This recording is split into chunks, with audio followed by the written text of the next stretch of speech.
So hello guys, so yun na nga, magre-rehearse kami ngayon nila Queen Ali sa Bar Zero. And mag-shoes lang ako guys. So I am so much ready to go. So yeah, nag-shoes lang ako and call time na ngayon ng rehearsal for... So call time na ngayon ng rehearsal. So this is gonna be my outfit. This is gonna be my outfit, but yeah, sana hindi pa tayo late sa rehearsal ni Queen Ali. Kasi dito lang naman siya sa katabi. Tatawid lang ako ng kanto. So yeah.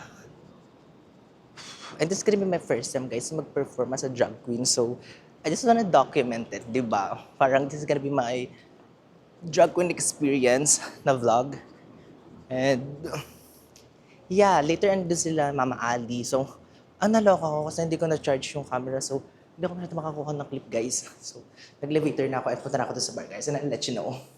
So yun na nga guys, naiinis ako kasi sayang i-document ko yung pati sana from rehearsal to mamaya sa pagpa-perform namin as a drag queen. Kaso hindi ko na-charge yung camera.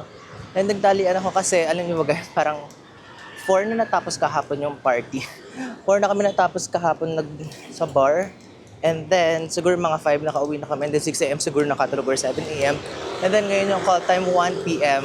So di ba kailangan mo mag-prepare ng my gosh. Pero kakayanin kasi this is gonna be my first time performing as a drag.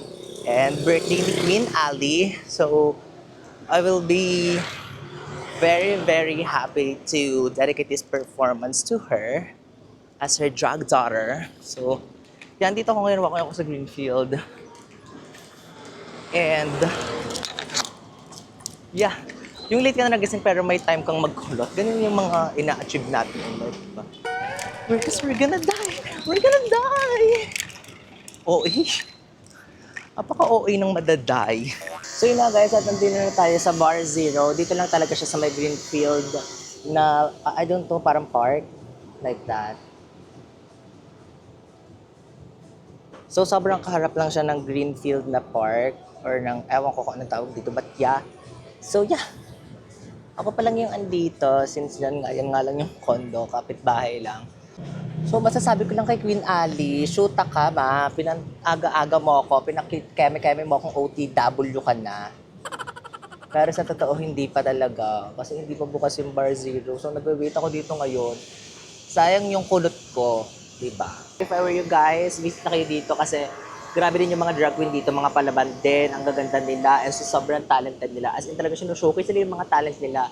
And nakakatawa dito kasi parang nag-build yung relationship together with the audiences kasi magaling silang entertain, hindi lang sila yung ganda-gandahan, hindi lang sila yung performance na alam mo yung very intimidating but at the same time so friendly. Ang friendly ng show, ang friendly the way they perform. So as in may super baklaan, may super babaihan, may ganda-gandahan, may super funny, may ganun. So, it's all a mix. So, if I were you guys, go visit here at Bar Zero kasi magagaling yung drag queens dito. There you go guys. So, nakahanap ako ng aking fit check. So, let's do the fit check. So, syempre nga, it's a rehearsal. So, rehearsal yung mangyayari. So, ang outfit natin for today is very girly na magre-rehearse.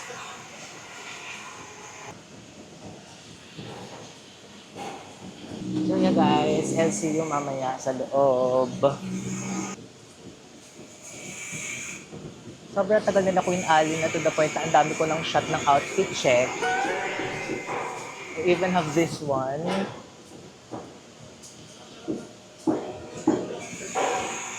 Pero yeah, wala pa din sila. Ano na, mga drag queens, pinopromote ko pa naman kayo pero hindi pala kayo masyadong magaling sa time management.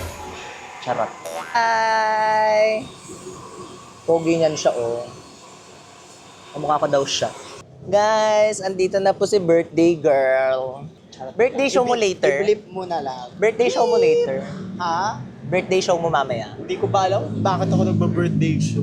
Yes! Hindi natin sila may invite kasi of course, Oo, late mo nang ina-upload. late na ito yung mga ma-upload. vlog eh. Yes. Late siya nag-upload guys.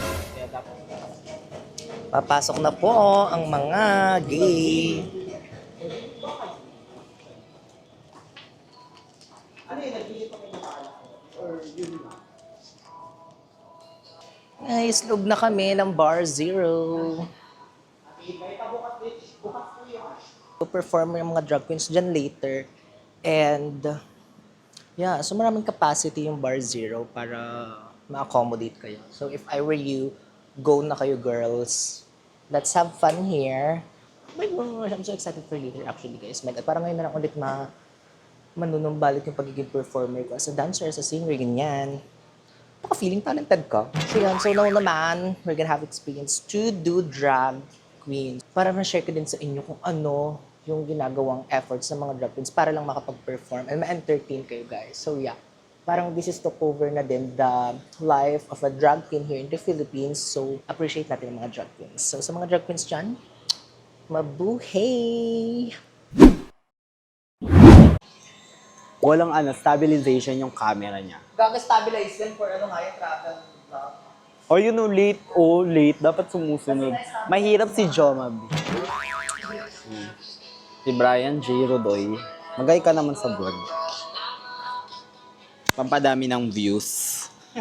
Ano masasabi mo ngayon? Uy, paano ka naman kayo Coach. sa Raymond ko pwede siya pinag-sabi sa Welcome sa vlog. Hi vlog. Welcome to guys. Pagsakan dito. Pwede sa may saksakan. Siya yung choreographer ng ating birthday show today. Pwede ba yun?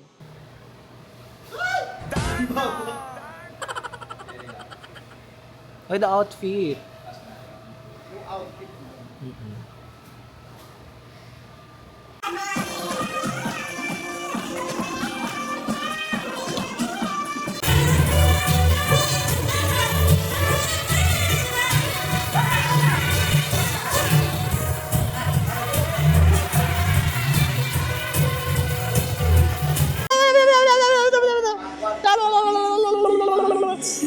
Ano masasabi mo sa show natin tonight?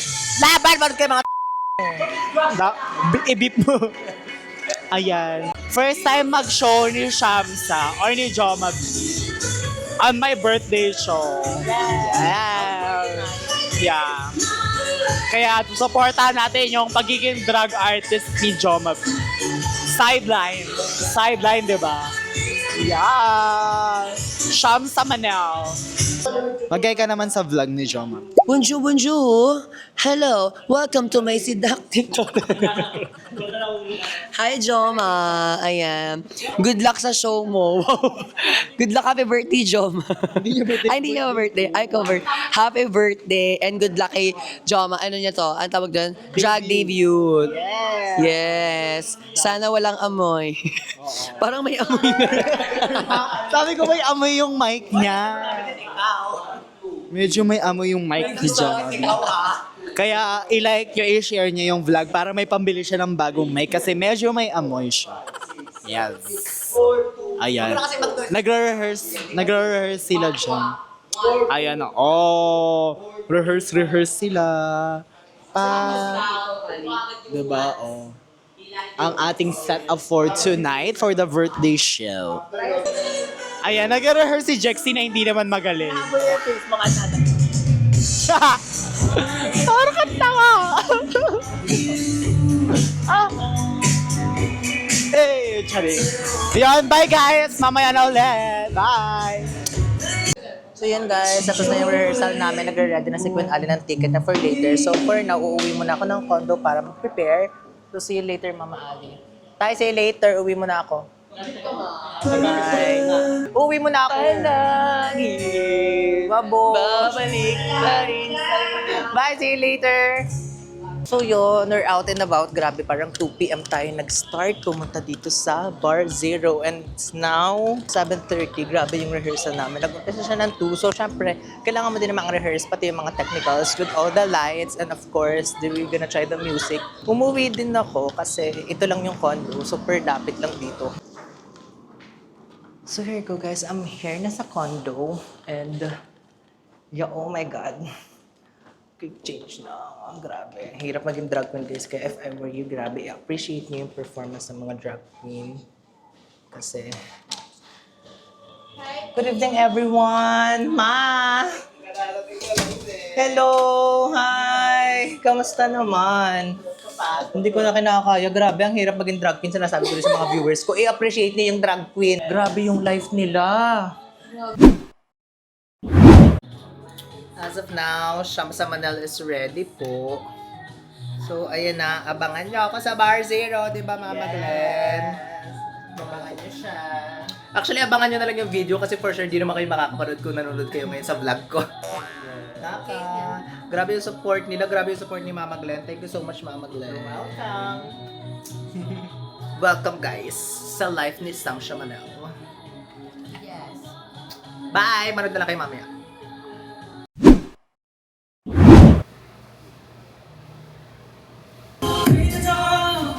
To the angels, drawing circles in the clouds.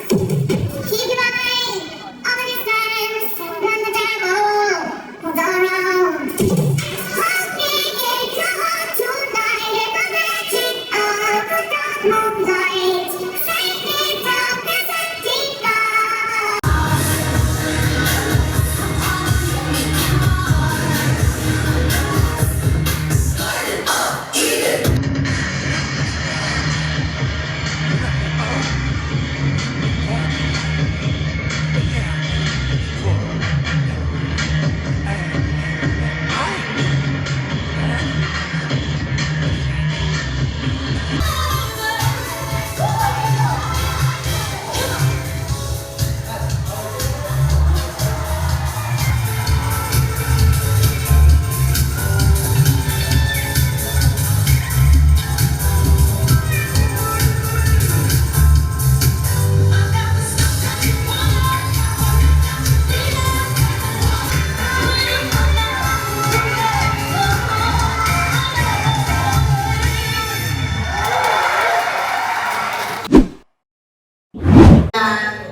Hello mga tao! Ayan ha, nabunod siya. Sorry, ayan, hello po! Magkakay si Boo. Sorry, ayan. Hindi ka na-expect na ganito kadami kayo. Kasi, sa last 2 birthday show ko, first birthday at second birthday, laging may kasabay na event. Kaya, sabi ko this year, gawin natin maaga para hindi kasabay ng mga Halloween party sa iba. Kaya sobrang, happy ako. Sabi ko nga, kahit hindi madaming tao, basta nandito yung mga taong nasa likod, masaya na po ako. Umuwi ka na kung gusto mo umuwi! Yes, ganyan na po ngayon sa drag. Yan, ganyan po sila. Kaya niyang tapatan yung taas ng boses. Ganyan po sila after Mama Ariel. What can you say? Ang dami kong ibiblip sa vlog na to Tay, what can you say about the show? Bakit hindi ko pa napapalo yung vlog mo? Alam mo, ito walang comment man lang ang itay. How about the birthday girl? Hoy! No comment. Ka na ba ng Ay, Leche, walang kwenta. mga lalaki. Yan ang tatay. Ang Tito Ogs. Wala na, hindi Yan na siya. after Tito Ogs, lasing ka? No! Nag-umpisa pa lang. Kemi ha? Nag-umpisa pa lang, legit. Yan po yung mga pinagmanahan ko. So alam niyo na kung bakit ako naglilasinggera. So, paano tayo para? Gawa niyan siya. Mga lasinggera sila. So, magpa-party na lang kami guys. And then, see you later pag uwi ko sa condo. Hello guys! Andito pa rin kami sa Manila. Yan pa rin si Mama Glenn. Nandito pa rin si Nakachoni. So, kahapon, natapos ang lahat ng events. So, ganito po talaga ang itsura ng mga drag queen after. Pagod yung boses, walang energy. Tulog ako guys kahapon kasi nga, syempre diba, kahapon natapos yung event. Tapos yung after party namin natapos, 4 p.m. na. So kahapon, sobrang pagod ako. So kaya maghapon natulog lang kami ngayon kasi grabe. Kailangan bawiin ang katawan ko lahat yon. Kaya isupport nyo ang mga drag queen guys. Kasi grabe yung ginagawa nila. Like ako, isang beses ko pa lang siya nagawa and mukhang hindi ko na kayang sundan. Pero sila grabe. Like after ng party na yon, so parang natapos kami 4 p.m. ganyan. And then kinagabihan, last day, kinagabihan yesterday, nag-perform pa rin sila kahit sobrang pagod sila, kahit sobrang lasing sila para ma-entertain kayo guys. So, yeah. So yun na nga guys, at nandito na tayo sa Quezon Province. Nakauwi na tayo after ng busy week natin sa Manila. So after nga ng elimination, after no, nag-birthday show si Alan Nicole, and I'm so happy na naging part ako ng birthday show niya. So that's gonna be my drag debut. So yes, I'm happy na na-experience ko yun guys. And doon ko na-witness guys na my gosh, yung mga drag queen natin dito sa Philippines, grabe, panlaban din sila. At hindi sila magpapahuli sa mga drag queen natin internationally. So guys, isupport natin ang mga drag queen artists dito sa Philippines dahil grabe yung mga performance nila, one of a kind. Grabe yung pagod, grabe yung sacrifice nila para lang ma-entertain tayo guys. So, grabe yung talent na hindi basta-basta sa Philippines, pang international. So, might as well support my Mama Ali. Follow nyo sa Instagram niya para makita nyo lahat ng pinoperform niya. And guys, visit Bar Zero. Palagi sila nag-ooperate and di ba, pati mga baka talaga namang nagsusupport sila sa ating mga drag queen artist. So once again, this is me, Joma B, and also Shamsa Manel. So I'm hoping guys, sana magustuhan niyo yung video na to kasi talaga namang ginawa ko lahat talaga para ma-witness nyo yung parang drag life or drag lifestyle here sa Philippines, kung ano yung mga ginagawa ng mga drag queens natin dito sa Philippines. So, that would be all guys. Enough with all the chicas. Kinakagat na tayo ng mga langgam. So, thank you all so much for watching. See you on my next one.